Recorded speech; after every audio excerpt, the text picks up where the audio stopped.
is a midlife pop culture show for those of us who were born a few years ago. Let's show those millennials all the things we know. Being old makes us wise. Sometimes we even go outside. We know about life before 1999. You haven't seen nothing yet if you haven't lived life pre-internet. Listen up, this is stuff you won't want to forget. Midlife Pop Culture Show. Hello. This is Ricky Mapleton, Mr. G, whichever you like to call me. Welcome to a Silly Road production of the Midlife Pop Culture Show. It's a very hot day here in lovely Manchester, New Hampshire. I try not to sweat before he's coming up the stairs, but boy, that heat is oppressive today. But here we are, inside, staying cool. Today is a special Midlife Pop Culture Show, ladies and gentlemen.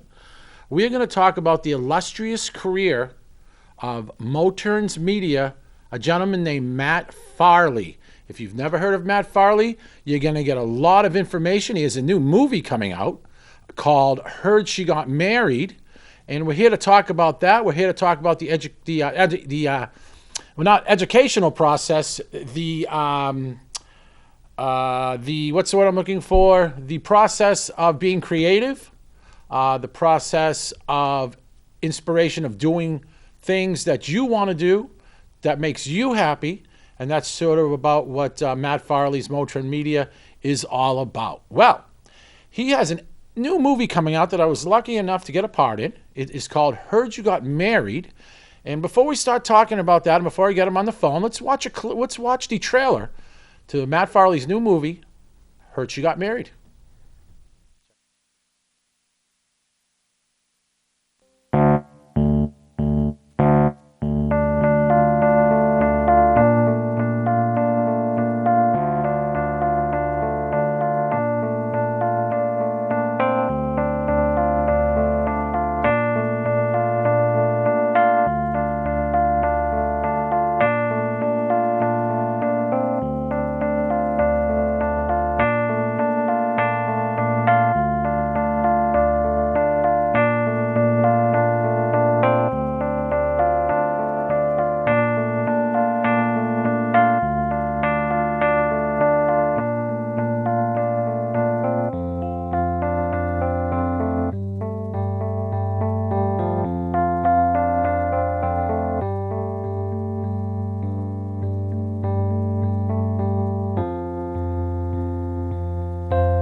What a movie this is. It looks fantastic. Suspenseful. I would say it's a suspense thriller. Fantastic. And here on the Midlife Pop Show, I am excited that I have Matt Farley on the phone with me. And we're going to do some information about the movie, about himself. And Matt is on the phone with us now. So Matt, welcome and thank you for being on my show. It's a great honor. I am not worthy of talking to you. But thank you so much for giving up a little bit of your time. I know you're a super busy man with all your creative endeavors. But we have a few questions here that we'd like to ask you. And the first one is, can you recollect your first experience in entertainment when you were a kid? What was your, what kind of ignited the spark here, Matt? Well, let's see. In entertainment, I guess that what I first dipped my toes into was writing. In fourth grade, I wrote a book called 4B Runaways, and it was about me and my friends running away from school and getting into adventures. And we would, my friends and I wrote it together, and the teacher let us read it to the class. We'd read a chapter to the class every Friday afternoon, and we loved it. We were pumped. And we were gauging the reaction of our peers to each new chapter we would write. And I think I got the bug right there. Wow. Thank you, Matt, for answering that. Sounds like you had an excellent teacher in elementary school. And those teachers really can either make or break your creativity or your education, for all that matters. So all the teachers out there, kudos to that teacher that Matt had. That really sounded like he got the spark going, Matt. And things kept going for you, Matt. And what kind of inspired you, Matt? What was your favorite TV show? Your favorite actor? Your favorite movie? What kind of circulated around in that crazy brain of yours? I liked. Well, you didn't mention director, but my favorite director was Alfred Hitchcock. I really liked pretty much every Alfred Hitchcock movie. Big fan of all those. Which I grew up in the 80s and 90s, and so it wasn't like the cool thing to watch necessarily, but that's what I liked. I didn't watch all that many cartoons, really. I guess Garfield. Yeah, I'm a big Garfield fan, so I liked the Garfield specials, and that kind of accounts for my taste. I like mystery thrillers, but I also like comedies. So there you go, right there. Matt, thank you for that answer. Quite insightful, quite interesting. And we just saw a shot of you sitting on up on I forget what it's called over in Manchester. That beautiful overshot of the mountain/cliff you were on.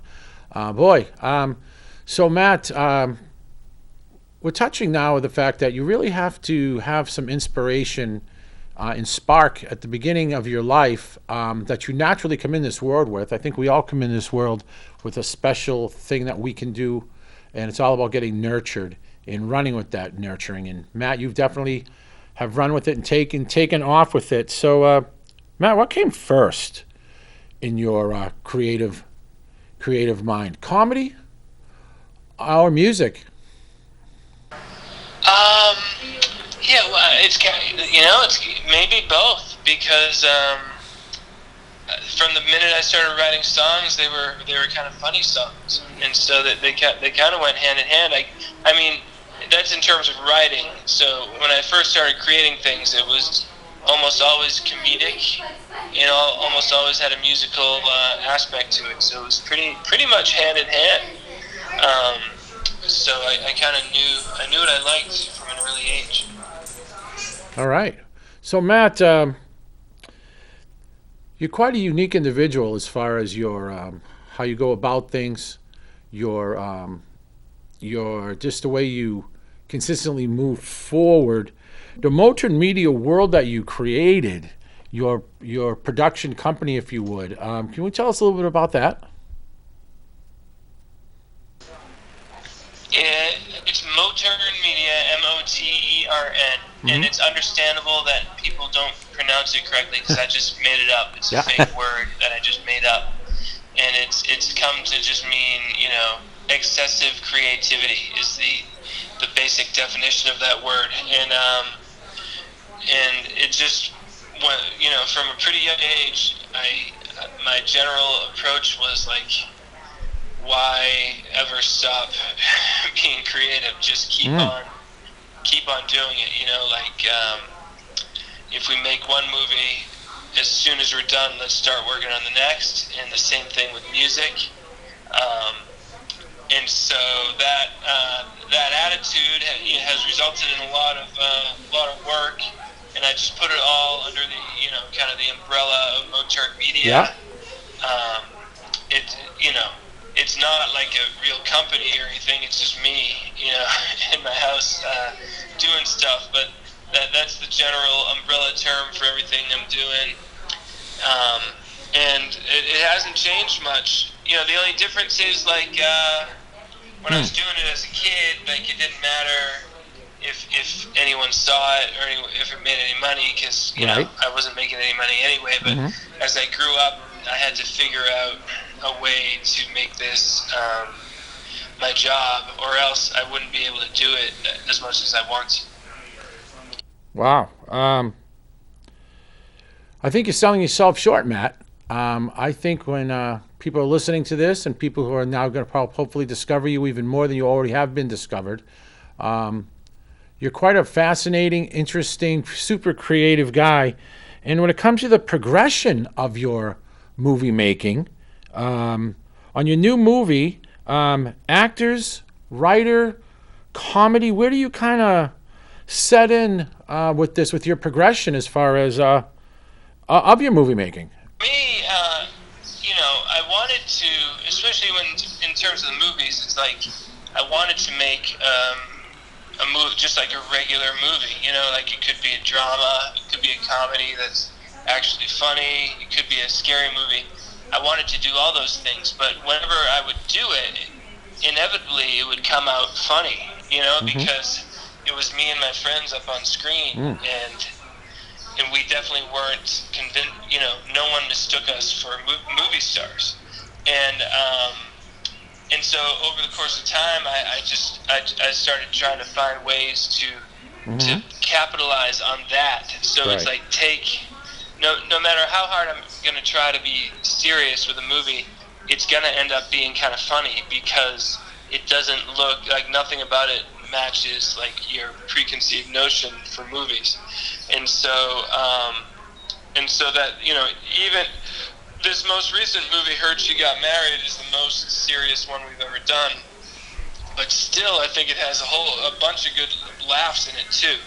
And I think that's good. Like a lot of independent movies will be just too serious, too much doom and gloom, Sure. and it doesn't work for me. That's not what I want to see. And so I just I try to accentuate our strengths and minimize our weaknesses. And one of our strengths is just being a little bit funny.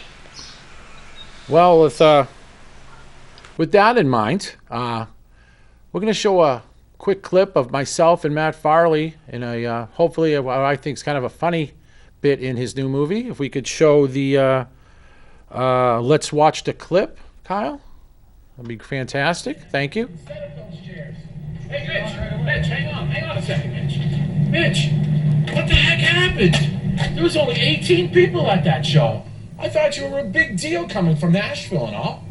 I'm almost embarrassed to ask for my cut of the merch. No need for embarrassment. We didn't even sell any merch. I'm not in the charity business. There's a lot of fixed costs at the Proctor Farm show. So I'm only going to be paying you half of what we agreed to. But we agreed on the full amount, regardless of ticket sales. That was when I assumed you were going to bring in a crowd. I gotta pay my side man. That's another problem. You should have had your old bandmates up there with you. Nobody knows that guy. He's not going to put any butts in the seats. It'll work out better next time. Mitch, listen, I'll check in with you in a couple weeks. With all the fixed costs, I don't even know if doing this show regularly is worth it. I've got to work on getting sponsorship, and you've got to learn to promote yourself better. I need some help with these chairs. Hey, don't let it get you down. I'll talk to you later. That scene was filmed right here in Manchester, New Hampshire, at one of our fabulous back alleys. Clean-looking alleys. Interesting time back there.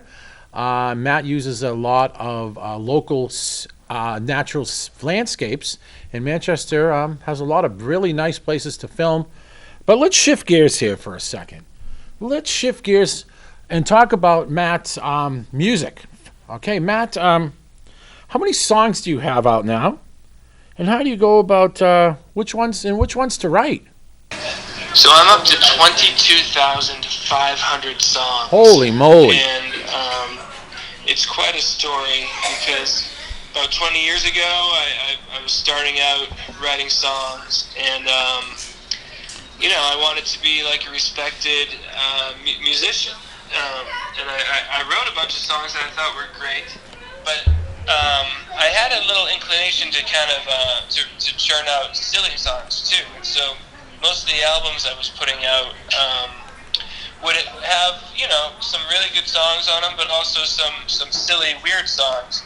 And over the course of a few years, I noticed only the silly, weird songs were making any kind of money. People liked those, and so I kind of went a lot harder in that direction. Wrote thousands and thousands of silly, weird songs, and none of them are hits, for sure. But you add them all up together, and it's actually making a reasonable amount of money for me every month, which is great.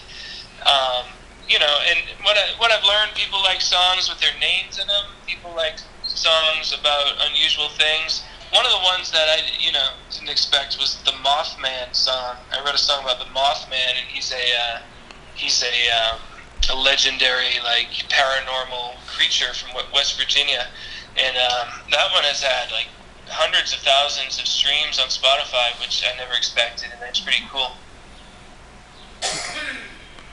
Wow, Matt, I heard there's a rumor about that you are seen walking the streets, super exercising while you're watching the Red Sox games. What inspires you, besides obviously the fabulous exercise that you're getting, but what inspires you, and how far do you walk, and why do you feel walking is such a great way to unleash some of your creativity? Yeah, I go, like last night I did 11 miles, which is a pretty good distance, and yeah, I can get up to 4 miles an hour. That's like my peak, but that's a pretty good walking speed. And yeah, I'll listen to sports games or podcasts or music, and I think it's good. Yeah, how a lot of people say, like, they come up with ideas when they're in the shower, because like you're in the shower and you're just doing like things that you're washing yourself in a sort of an automatic way that you don't have to think about, and that can free up your brain to come up with new ideas.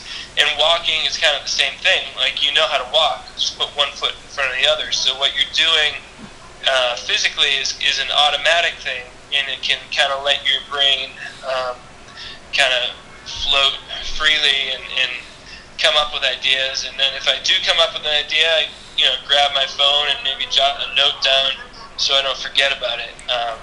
But even if it isn't giving me ideas, it's just a good thing to do.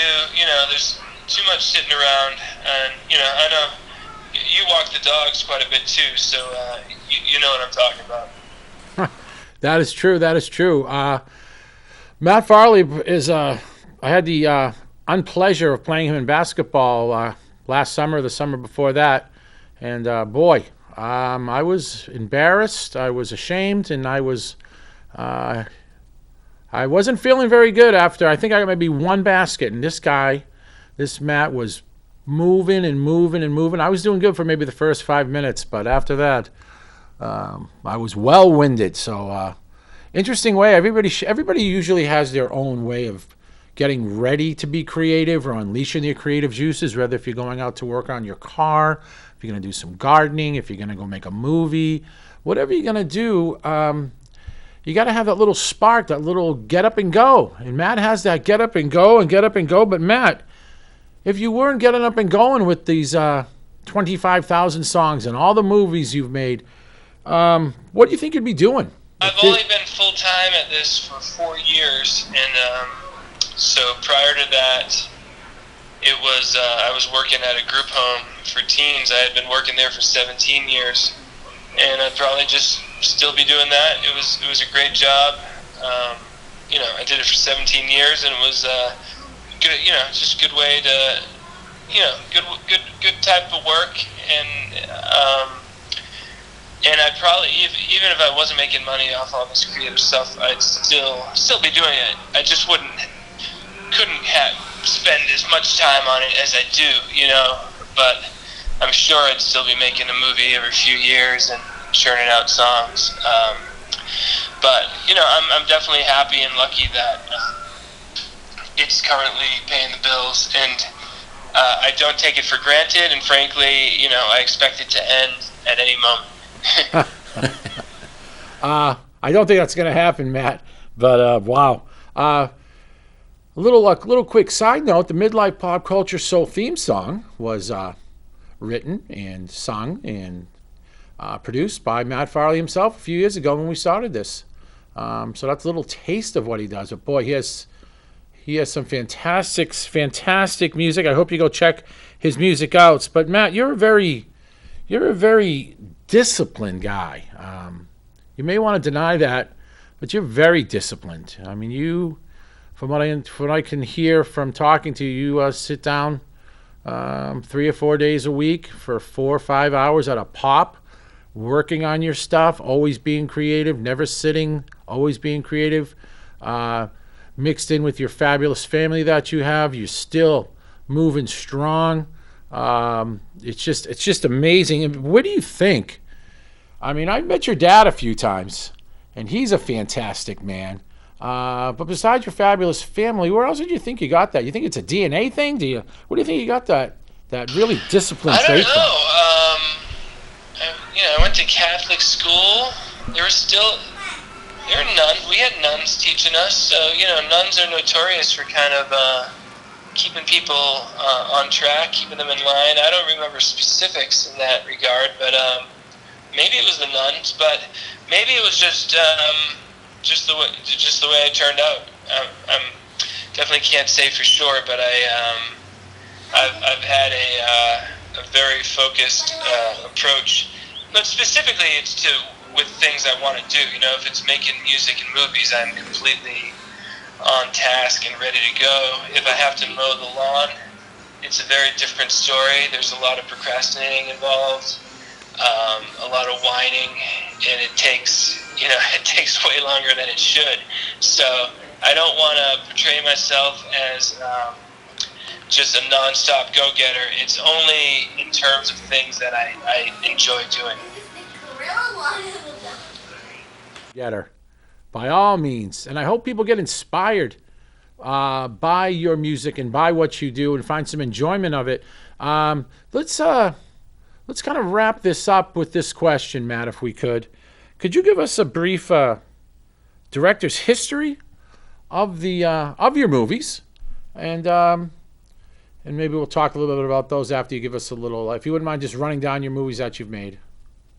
So just the general approach is that these are not Hollywood movies. These are movies made in New England, and it's not with actors. It's just with people like me. I'm not an actor, and everyone we work with are not actors. I mean, they're good and compelling and interesting on screen, but it's not what you're trained to expect from a Hollywood movie, and that's something that we really we love. We think it's great because Hollywood movies are boring as far as I'm concerned. So Druid, Gladiator, Clone, we made that way back, like almost 20 years ago, and it's a big, just like a total backyard movie, the kind of thing that kids would make with a video camera in 1995, and it's just that we were adults at the time, and we were still doing it, and I play a guy who can shoot a laser out of his fingers. It's total fun time to do, and it's where we started working with a lot of people who enjoyed being in movies, and then we would just keep working with them. So then for Freaky Farley, we started using actual film in a 16 millimeter camera, and we made it like an old-fashioned 1980s slasher for that one.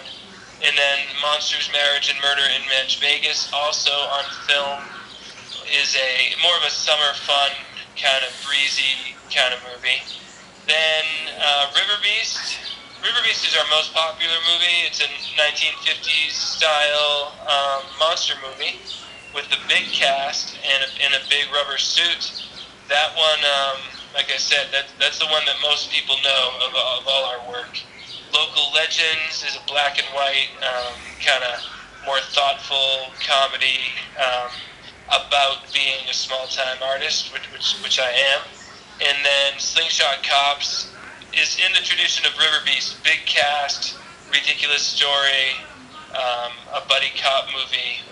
And then the most recent one, back to black and white, it's called Heard She Got Married. And it's leaning more into the Alfred Hitchcock vibe and going a little more serious while still maintaining some humor.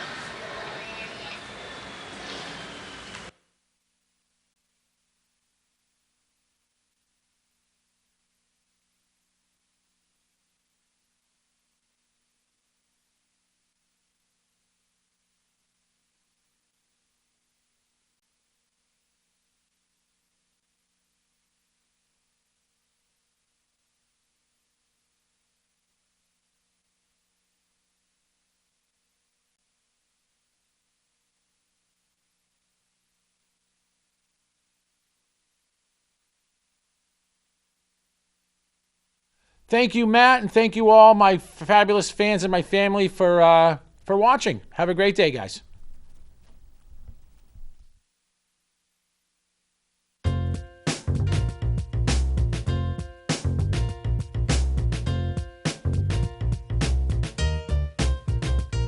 Is a midlife pop culture show for those of us who were born a few years ago. Let's show those millennials all the things we know.